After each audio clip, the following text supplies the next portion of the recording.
Hi everybody, I'm Tony Visco. Welcome to Painting for Pleasure. Today we're going to try something a little different. Normally when I paint, usually I'm on a table and I have my painting raised at a slight angle of around 30 degrees. I'm going to paint on an easel today.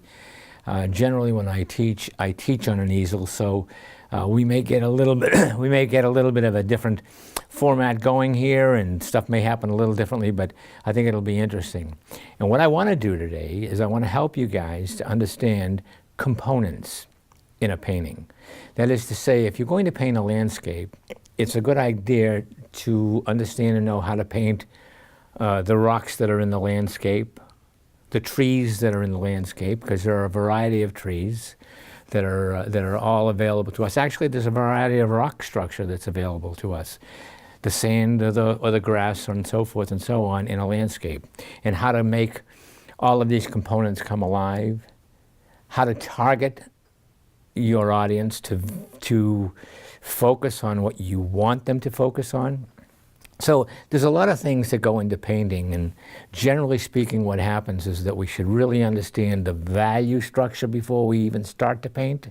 That is to say, we should do a value drawing prior to painting so that we understand what we want our main subject to be, main character to be, and everything else is going to be playing secondary to that. But that being said, what I'm going to do is I'm going to take you through the process of painting a couple of different trees so that you can see how to approach the typical character in that painting. If the tree is the character, you want to approach it certain ways. So, and if it's going to be secondary to what your primary character is, then you want to be able to understand how to do that. So the first thing that we're going to do here is we're going to take, what I did is I drew a cypress tree. Now, cypresses usually has a lot of water at the base and the root structure down below. So you're not going to see a lot of root structure like we would if we put in a tree that had some rooting in the ground. But we'll deal with this, and right here is my rough drawing of my cypress tree. And what I want to do first of all is I want to come in here and I'm going to wet the tree with clear, well, I would say clear water, but for all intents and purposes, what I'm doing is I'm just doing a little bit of warmth in here. I got a little bit of yellow. I'm using my new gamboge just to give you a feeling, so you can see where the tree is against all of the other stuff that's over here. Because I got a tree over here. I got a gnarly tree that's over here, live oak or something like that. Maybe we'll even do a couple of palm trees behind it. We'll see what happens first, and we'll see how long we are going to be working on this. But essentially what I've just did here is I just took a little bit of tone and I wet this thoroughly, and if it were a bigger tree and I was going to do a real big broad trunk way out here, I'd probably use a bigger brush. And remember, what I've always preached or talked about when painting is you want to work from large to small. So the fact of the matter is that we're going to start off with my 1-inch brush. Now generally also what happens is that under the canopy, if the light's coming down, generally under the canopy, where light is sort of coming down and filtering through this, usually underneath the canopy on the underside, the light can't penetrate. So usually that's darker. So if there were a leafy structure, say up in this area, that probably would be put in with some darks, and then the lights would be up in the top. The lighter areas of the foliage and so forth, the deciduous trees or whatever on the top would be brighter. But I'm only going to concentrate right now on the trunk with some limbs that are coming off here and there, to give you the feeling of how to handle this. And actually I've got a limb that's coming this way and a limb that's coming off this way, and we'll just throw some clear water in there. So first thing I want to do is sort of analyze this and say, okay, as you come down to the bottom, it's going to be warmer down here, and it's going to go into a cool, down in this area, I'm going to have some water, so it'll go into a cooler area and some reflection. So if I'm going to do that, I'd probably start by using some yellow ochre at the bottom, and because it's wet, I don't want to put a lot of water into this. I want to put a lot of pigment into it. So what I'm doing is I'm mixing my pigment up so that it has a tendency to be a little bit on the buttery side. And then I want to come up here and give you some, you'll notice what I'm doing is I'm starting down here where it's drier, a little hard edge, and I'm coming up and I'm lifting my brush up as I come up. I'm lifting my brush up so the water all up here as I come up. The paint is going to sort of wick up or gradually granulate up into this area. There'll be a sort of a gradation of but you can see what happens is that the pigment tends to be a little bit lighter. And where I have more pigment than water, it's a more intense pigment, so it's going to darken up a bit, but it's still on the warm side. I'm on the yellow or on the warm side. Now, what I'm also going to do is I'm going to come down from the top. And coming down from the top, I'm going to handle this a little bit more differently. I'm going to come in here and I'm going to pick up a little bit of my raw umber, still on the warm side, and I'm going to run a little bit of cool color in there, which means basically I'm going to take a little bit of French ultramarine blue or cobalt blue, and in this case we're going to use French ultramarine blue to get it a little darker. And I'm going to come down from the top, all right, to give you a little bit of a darker, more intense value, right? And why? Because underneath the canopy, usually it's darker. All right, so what happens here is that I come down, and as I came down, and I'll do this slowly for you, I'm lifting my brush up and off the page. Okay, so what I want to have happen is this and this to meet somewhere in the middle, or actually the best thing is not to have it meet in the middle, have it meet either 2/3 or 1/3 up from the page. So if I'm drawing this and I've come up here a little bit, I could probably afford to come up a little bit higher with some warmer color. So maybe I'll dig into some red, some of my red over here, and create a little bit of a warmer feel here. I want to take the water out of the brush, come in with a little bit of my red. All right, and I'm going to come up here and I'm going to gradually move this up so that it's nice and warm. All right, so you see what happens here is that I'm getting my lights coming down from this direction below the canopy. The canopy's up here creating shadow, so it's darker. The light's coming through here, hitting this side over here, which is lighter, coming down to the base. And as you know, cypress flares, well, maybe you don't know, but the cypress trees tend to flare out at the bottom a little bit. Now, this creates a movement in temperature. And that's critical, all right, because it's all about temperature when you start to look at what happens here.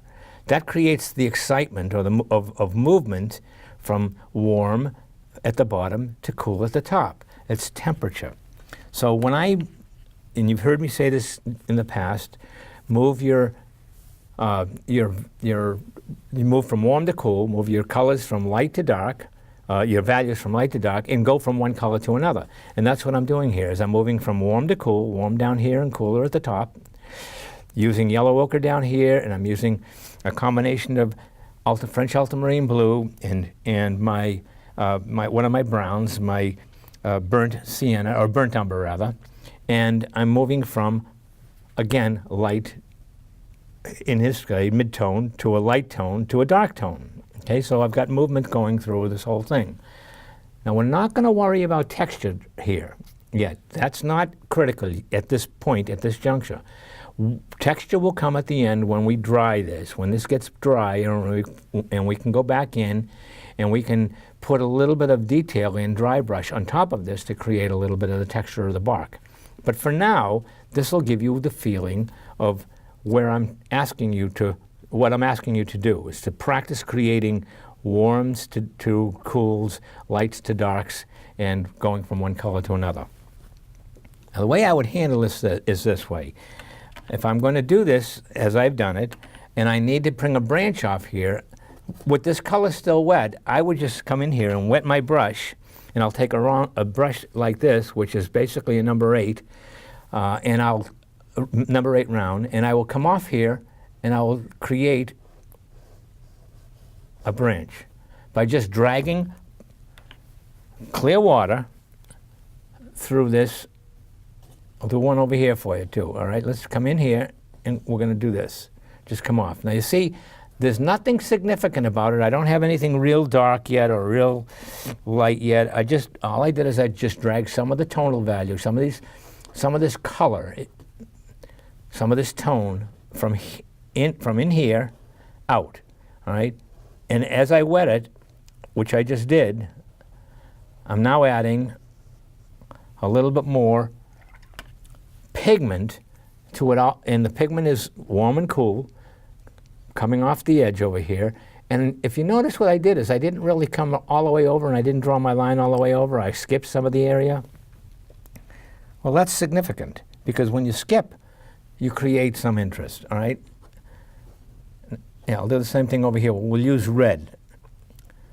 Again, coming back in here. And if I can come over here, I'm trying to stay away from the camera, but I'm going to just do it this way, all right? We'll do that. And because I did this, and I don't want to necessarily have this all the same tonal value, I'm just going to pick up some of the value, and I'm going to create a little bit of a lighter area here, and I'm going to come in with a little bit of dark here, maybe a little bit of dark there,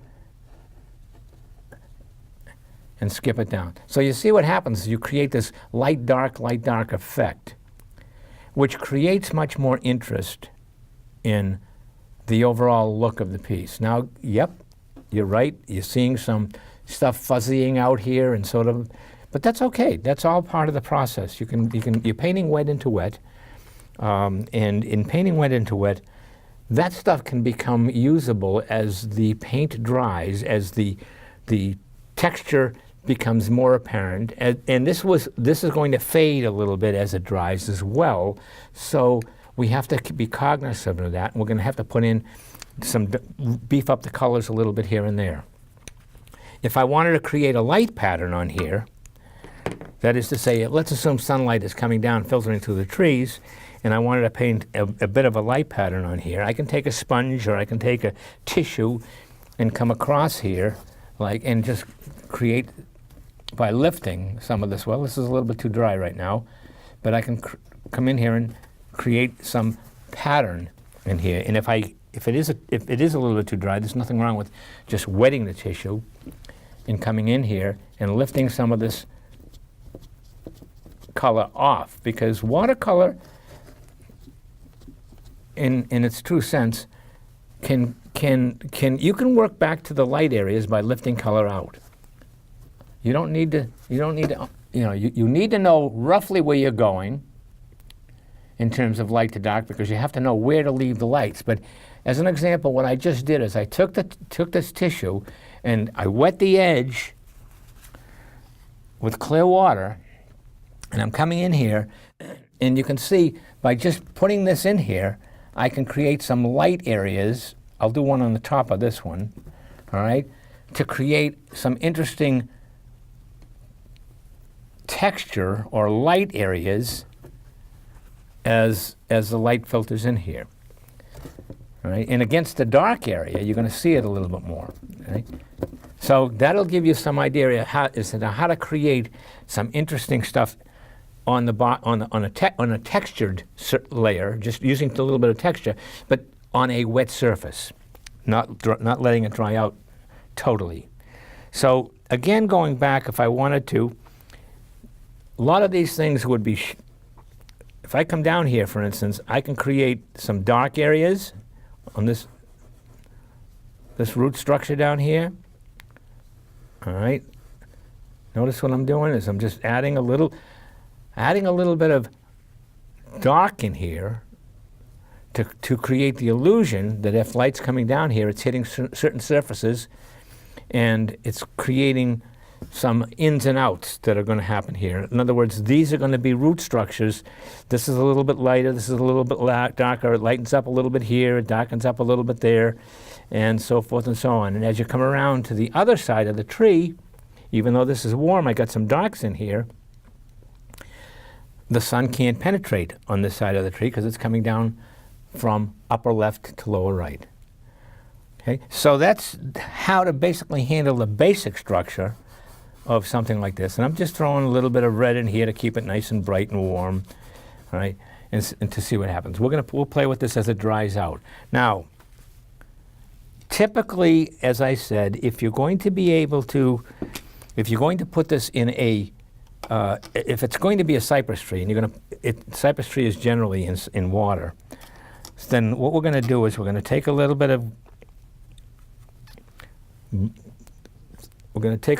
watercolor, and we're going to end up coming in here like this and draw some of this stuff down so that it looks like there's a reflection as it goes into the water. And with this nice and wet, what we can do is we can come in here and we can make we can make this look like this is the shore. All right, so we're going to end up with water here. All right, so we want this to be reflected into the water. So all I'm really doing is I'm coming in here to the root structure, and I'm edging, if you will. I'm putting an edge into where this goes into the water by using darker pigment right there. And I'm taking some cerulean blue, and all I'm going to do is just softly create the illusion that there's a reflection on this tree at the bottom going into water. Now, I don't have the ability, I guess I could, what I could probably do is just give you the general feeling and make this whole thing loose and watery down here.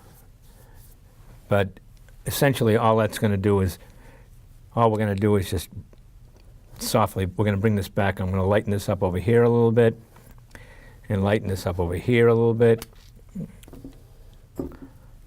by lifting it out and let this stuff sort of work on its own. Now we'll go back and we'll play with that, but that's basically the structure of that type of tree. This one over here, I got a little bit of a gnarly tree. So let's take a look at how I would handle this. If you take a look at, again, the same thing that's happening, I want to get in here and I want to do a little bit of clear water on this as well. I have a lot of foliage that's going to go on up here. So the first thing I would do is I would come in here and I would wet the foliage. All right, so what I'm going to do is I'm going to come in here and I'm going to wet this area where I would normally have a little bit of foliage here and there. Okay, so let's just go ahead and do that. And the very first thing I'm going to do is put my lights in where it would be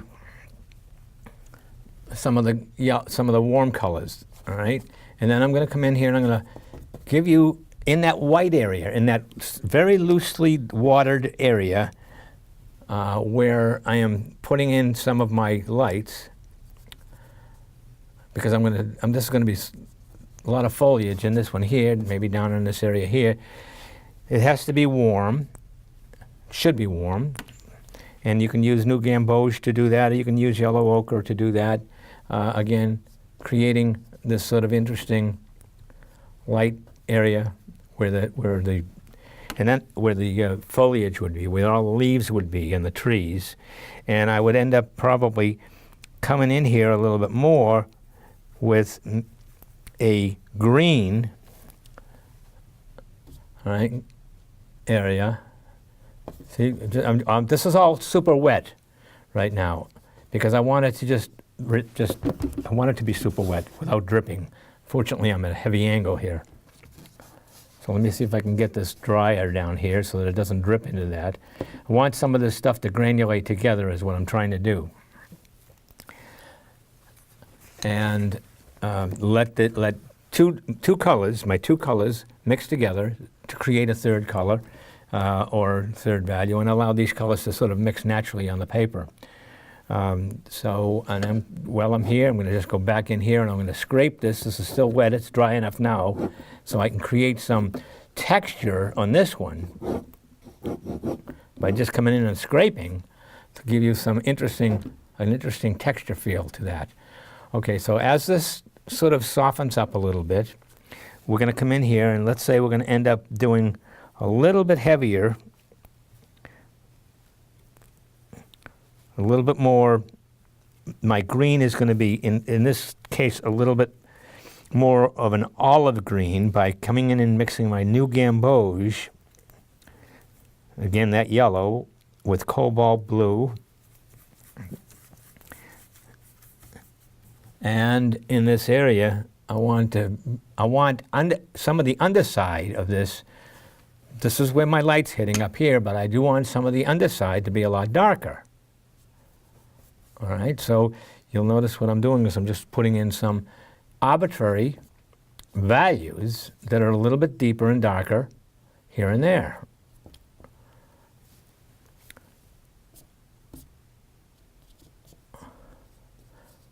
All right, so we got some light and some dark greens going on. That gives me the ability now to work my tree structure, that is the trunks and the limbs and the twigs and so forth and so on here a little bit. So what I'm going to do is take my round brush, this is a smaller tree, and I'm going to actually come down here. I'm going to bring this, see this? Watch. I'm going to bring this down with a little bit of tonal value into my limb structure here. Here's one. I'm going to do the same thing with this, and there's nothing wrong with using that coming down here. I'm going to come up. Come up here with another one, and this is sort of, again, going back and understanding, with somewhat of an understanding of how to create this gnarly type tree. You have to sort of understand and go and evaluate and look and study how these things are all put together. All right, so underneath here, where it's darkest and the light can't get, you know, you're going to end up going nice and dark. And as you come down the tree, all right, you're going to end up coming down into this area. It's going to get darker, and then it's going to go and get lighter as it comes down to the bottom.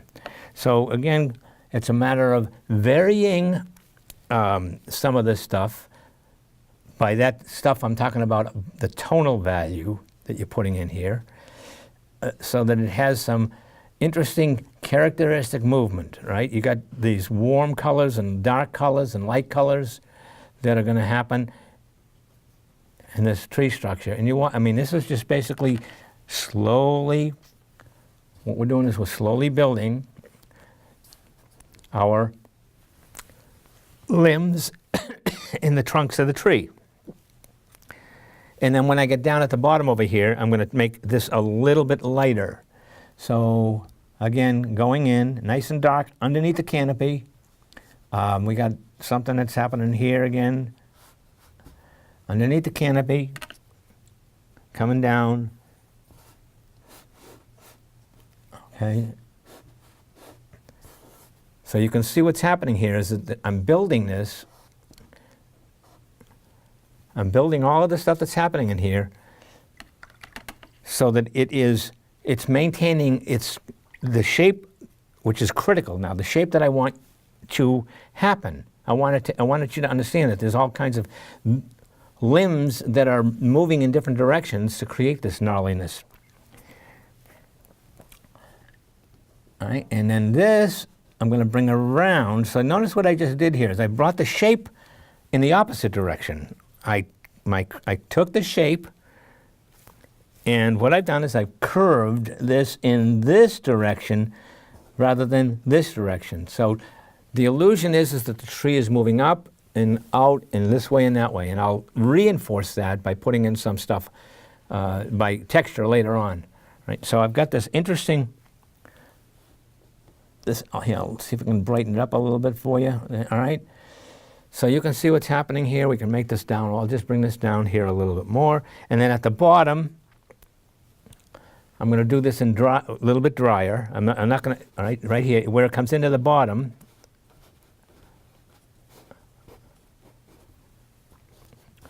Where the tree's going to end down here, it's going to be a little darker, but still on the warm side. So the warm side of this is that it's deeper and darker because I'm using more pigment. Less pigment over here, less pigment in here, and then darker pigment up on the top. So it's going from dark to light, to a little bit of dark to light to dark in terms of value. In terms of pigment, cool to warm as it comes down here. Now, the tree itself is built so that it's moving over here. It has a slight curve going this way. And to help that along a little bit, I might want to even add a dark limb down in here, but we can play around with that. But these are built, what I'm dealing with is we're dealing with building characteristic shapes of the type of component, in this case a tree, in a nollie tree, that we want to try to get across in our painting. And all of this stuff up here is nothing more than foliage, and quite frankly, you don't need to deal with much of the foliage in here except at the edges. The edges of the foliage will tell us basically whether or not, or what kind of a tree it is and what kind of leafiness it is. For instance, if I decide to do some rough brush strokes, drier brush strokes in the drier areas, you'll notice that I'm leaving or putting in or leaving some light areas here and there so that it looks like the light is filtering through these dark areas. Yeah, I'll do one there. See? Dry brush, dry brush, dry brush. All right? So it's a combination of using or working with dry on wet, dry on dry, and wet into dry, and wet into wet. The combinations of all of those are going into building a painting. So we've got some darks, nice dark areas, and we got some nice light areas. I would then go back and reinforce a lot of this stuff. Now I built it, I got my basic structure, and then as it dries, this area, for instance, this area right here, light can't penetrate. All right? So would make that darker over there. And light, as it comes down on this side, can't get, the sunlight can't get to it. Or this here, look, just doing something like this. Watch. Little line, little thin line here and there. Okay, maybe make this a little dark here.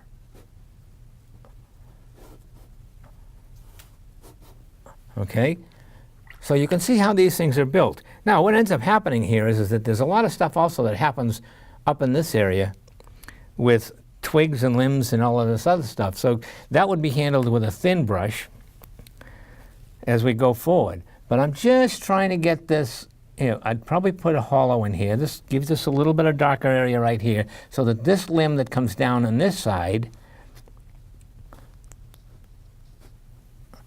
looks like it's going into the tree somewhere over here, not coming out of the side of the tree. Okay? So you can see that it's very interesting that you can make a form, you can make all kinds of interesting forms and shapes that are characteristic of whatever tree you're trying to put into a painting.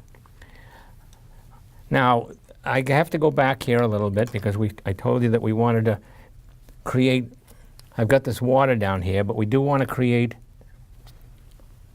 a little bit more of this that's happening here to give me a little bit of reflection. So I'm just adding here and there, just adding some value, deeper value into this reflected surface. And then what I'll do is, once again, that all dries, I'm going to go and put dry brush texture in there. I don't know if this is dry enough down here, but I can probably do some of that for you right now. If I just, oops, excuse me. Now this, I'm lightly hitting this, all right?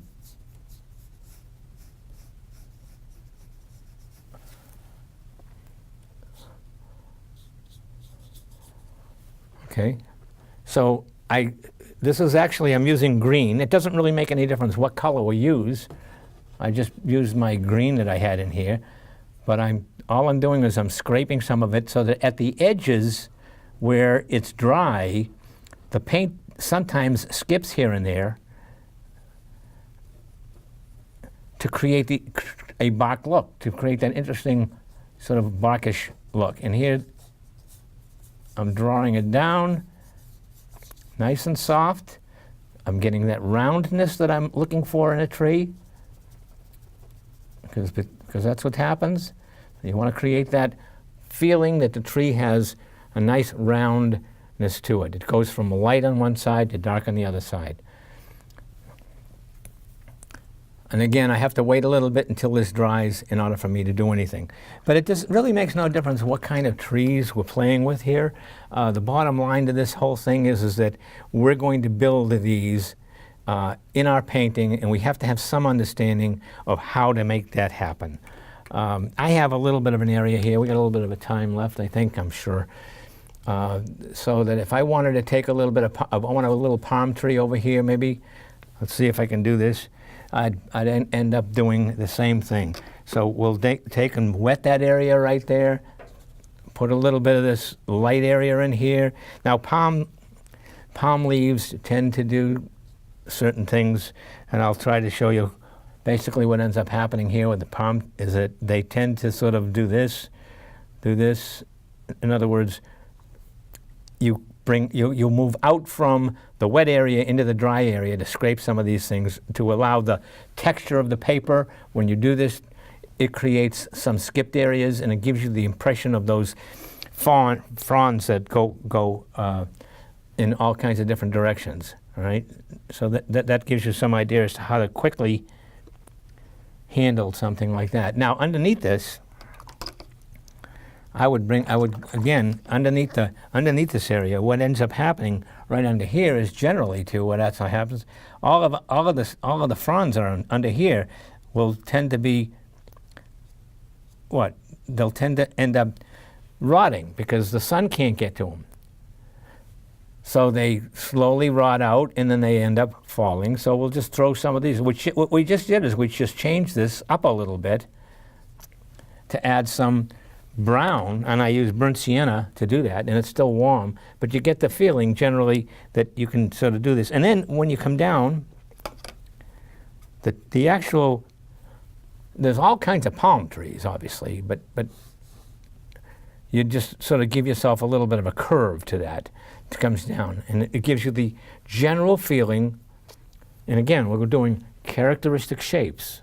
The characteristic shape of a typical palm tree that's in somewhere in down south that gives you the general feeling that wind is hitting it and it's blowing in one direction or another. And again, I'd go back and once dried a little bit, I'll go back and I'll help that along a little bit more.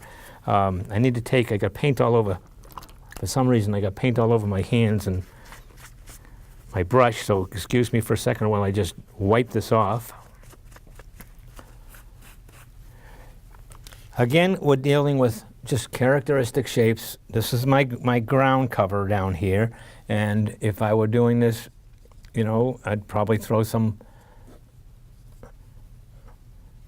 grass stuff over here. I would do it over here too, actually. The bottom line is that all of this stuff down at the bottom, usually all of this stuff has to be anchored. So sometimes you want to get, if this was, let's say this is my land mass over here, and I got a tree back there, I got a tree back here, maybe I got a tree back here. We'll see what. But these are just sort of trees, and we're just putting them in general, just characteristics, just characteristic. Here's a long palm, one of those long, tall palms that are back here. And again, a little bit of this kind of stuff that hangs underneath it. And a little bit of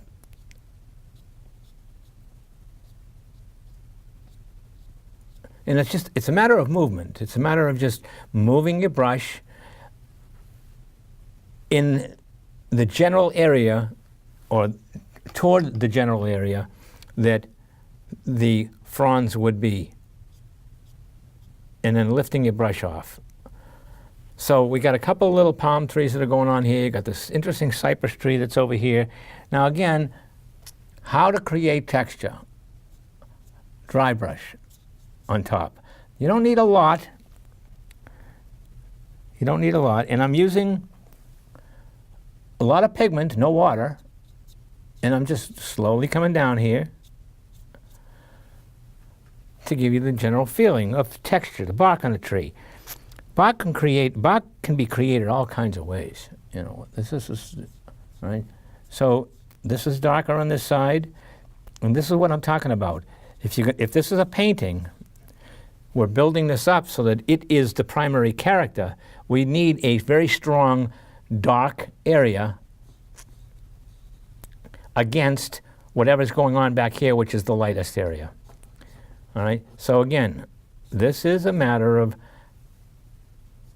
dark to light, warm to cool, one color against another color, and we're creating these very interesting trees. This tree here should be, some of this area could be dark enough now so that we can create a little bit more texture. Let's see what happens here. I'll throw a real dark in there, and we'll end up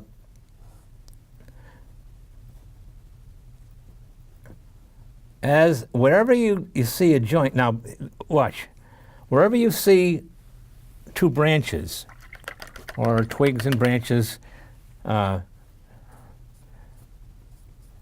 together, this branch goes off to this branch, it doesn't hurt. Actually, it helps a lot if you just take a little bit of a darker, just make this a little darker where the joints are, here and here, here and here, and it creates some very interesting structure. All right, so coming up here, here, and I probably should use a real thin brush, and can go back and use a real thin brush to make some of these things a little bit more interesting.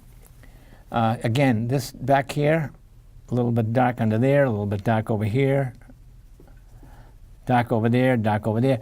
You'll get the feeling. It's not boring anymore. It's moving. It's moving in tonal value. It's moving in. For instance, that dark helps this. Put a little dark over there. This is an elbow down here. You know, this another thing is going to branch off right there. So you've got this dark light kind of concept going on. Now let's do something else.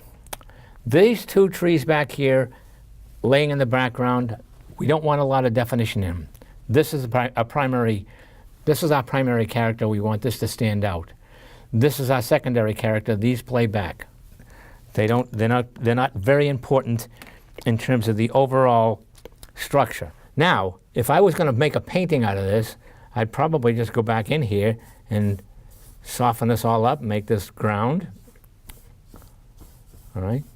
I wasn't planning on doing that. So we got a base, because all the trees have to be anchored.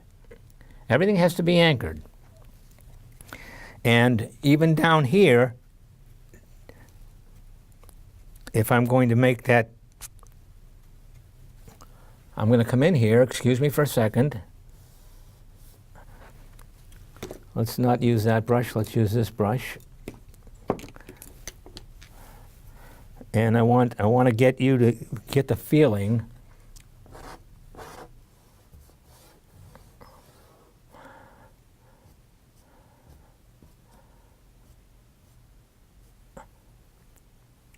that this is more realistic, and there's a shoreline right there. So the shoreline is coming here, and I'm going to darken this up right there, reflecting that, and try to create this reflection of where this goes into the water, or that it goes into the water. And there would be actually, in this case here, because it's a cypress tree, there would actually be water behind it as well. So that would be all. This would all be water back here. You know, so everything would be reflecting into that. But that's just an interesting way to handle this stuff. So understanding the character of these trees and how they're handled, and whether or not you want to make this your primary subject or this your primary subject here, for instance. I'll darken that up a little bit if I want to do it, or I'll lighten it up a little bit depending on what I want to do. But that will give you some idea as to where or how to build these trees and how to make this thing happen, so that you can take these components and you can do a painting of a live, real live painting with a lot of excitement in it and so forth. So the other thing is this stuff here, primary tree, but what happens is that we have a lot of secondary stuff going on in the background. So maybe we have maybe some other trees over here. And those trees can be thin.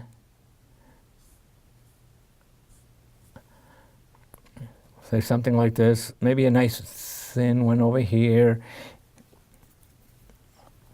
Okay, and we can change up the values and the colors, and I'm just using thin brush, thin strokes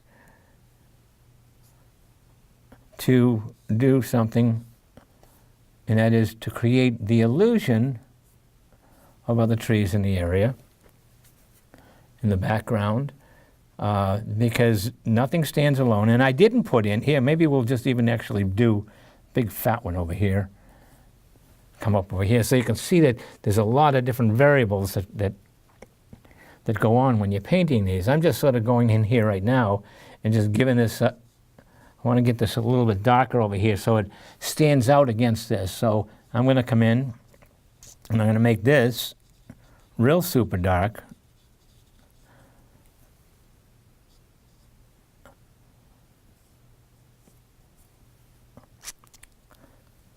Against that, and down here I'm going to do the same thing. Now there's no leaves on any of these trees, as you can see. I'm just putting them in as support characters to the primary character, which is my big tree.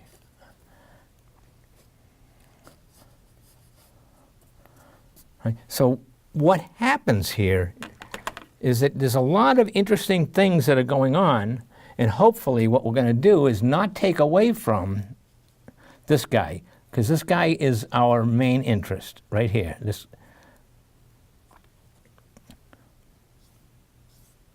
And we have to make that determination. We have to decide ahead of time in our painting what is going to be our primary character and what's going to be our secondary character and where we want our audience to look. So I'm just going in here and just softening some of this stuff up, so that I create the illusion. Now, all of this nice light sky back here, I'm going to leave alone, because this wasn't intended to become a painting. But as more I paint in here, the more stuff I do, it creates the illusion of a painting. So I'm just going to go in here, and we're just going to sort of give this. This is all what would be considered grass, I suppose, where the palm trees would go into the ground and so forth, and there'd be coconuts on the ground, and there'd be all kinds of stuff over here. But the main thing is that. So I've not created a painting, but I guess I have in terms of the central character right here. You have to understand when you're painting, though, to study the trees or the rocks or the ocean and the sand. Study them. Study them and see how they're fabricated. See how they move. See how they twist and turn, and the different and what happens with the light. For instance, this guy right here, we put a nice dark in here to differentiate this limb here. See this here? I'm using a totally different. I'm using blue, a dark blue in there, but you can use anything you want, because there's no such thing as,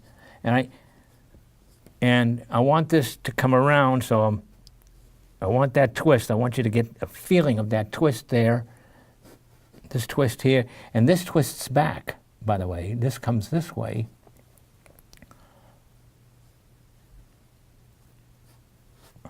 All right? We want that to get that, we want that feeling of movement. And we want the feeling of this bend here coming back down. All right? So you can see the general feel of what happens here. Let's do one other thing here, and that is to take a rigger. See this brush here? That's a rigger. and it's a long-haired brush, and it's the way we usually will handle a lot of thin branches. So we'd come in here, for instance, and if there were a lot of, if there were a lot of this stuff going on, let's say we've got a lot of foliage that's going on up here. Now against the white, you can do this, right? Against the white area, we can put these nice thin branches in to create the illusion that we've got a real interesting tree going on. May not be the same tree. I just want to show you what happens here. The idea when you put these in is you can go over the dark areas, but you don't want to go over the light area. So if I were taking some twigs over here, I could do this, all right? But I don't want to go over it here. I want all this light area to stay twigless, because that light area is where some of the stuff, the canopy, some of the light can't go through. You know, all that light is penetrating, so you're not going to see the dark. All right, so you come over here and you come up here and you're doing this, and notice how I'm coming off this. This. Look at the sweeps as I'm making this tree and all of the twigs. And you know, there's always a lot of twigs and trees. So, you know, some of this stuff is just loaded with stuff like this. But this is the way to do it. All right, so, and come up here, maybe a twig here. And it's always you can do it against the light, bright areas, but when you come up in this area where you have foliage, you only want to do that against the darkest areas, not the light areas. That way it gives you the illusion that there's stuff that's coming at you, where some of the twigs are behind the foliage, and some of the twigs are over the foliage in the dark areas.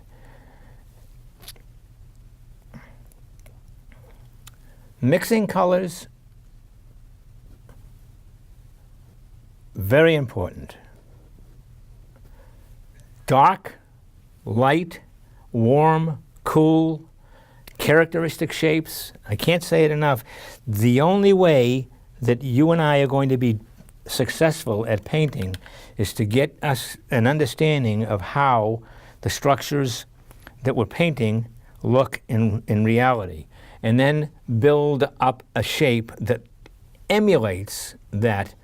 If I was going to put in a rock, for instance, we don't need much. We can just do that. It's a characteristic shape of a rock. We don't need a lot. Just enough to tell the story. That's all we need to do, is to tell the story of what's going on in our painting. If I wanted another rock right here, I could put it in. And you notice what I'm doing is I'm putting these in against the lightest area. So dark against light, warm against cool, you know, warm to cool, dark against light.